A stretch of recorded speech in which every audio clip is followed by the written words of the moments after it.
This is a full body workout using dumbbells only, so you can do this at home or in the gym. We're going to start with some dynamic stretches to warm up the body.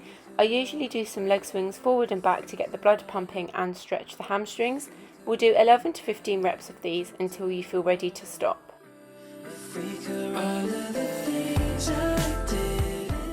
Next, we'll do leg swings to the side to warm up the glutes. So I usually do, again, about 11 to 15 reps of these, depending on how long it takes for me to feel that burn.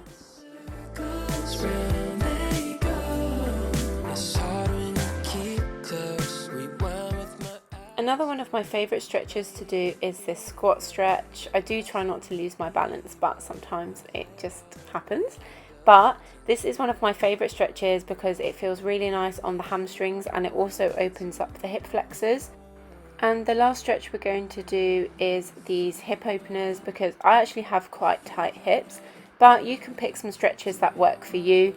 Try to pick like maybe 3 to 4, you don't have to spend ages on your warm up, and try to mimic the movements that you will be doing. I actually forgot to warm up my upper body when I filmed this, but I usually just grab a long band and do some stretches with that. Before I jump straight into the main workout, I'm going to do some body weight squats before I grab a weight and do my first set of weighted squats. For our first set of weighted squats, we'll be doing 3 sets of 8. Grab a weight that feels challenging to you, but also means that you can complete all sets and reps with perfect form. And we're going to go ahead and do our first set. So you can hold the dumbbell in between your legs with a slightly wider stance to target your glutes and your adductors more.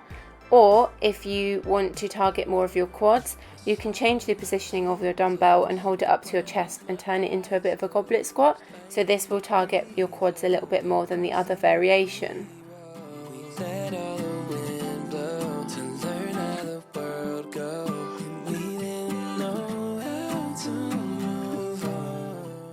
If you struggle to get good squat depth, grab 2 small plates and put them underneath your heels, and that will allow you to get into a full range of motion.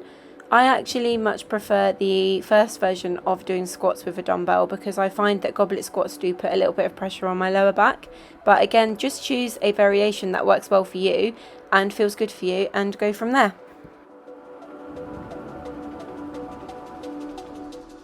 The second lower body exercise that we're going to do are glute bridges, and as it says in the name, these will be targeting your glutes. So grab a mat, lie down on the floor and place your feet firmly planted on the floor.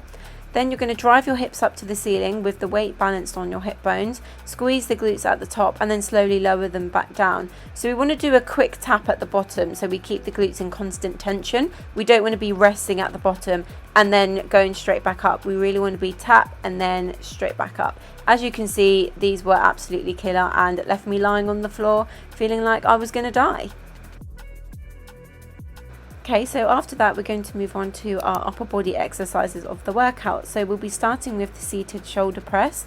So you want to set the bench up so that your back is flat against the bench, and then we're going to be pressing 2 dumbbells above our head. So this should feel difficult, and if it doesn't feel difficult then grab some heavier dumbbells, and for this we'll be doing 3 sets of 10.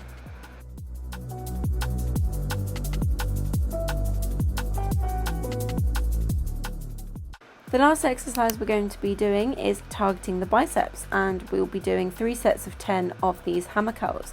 So make sure that your elbows are tucked into the side of your body, and we're really squeezing the biceps and making sure they're doing all of the work. We don't want to be swinging our arms up so that they are using momentum rather than targeting that muscle. Once you finish these, that is the end of the workout, so thank you so much for joining me. Let me know if there's any more workouts you want to see, and I will see you in the next one.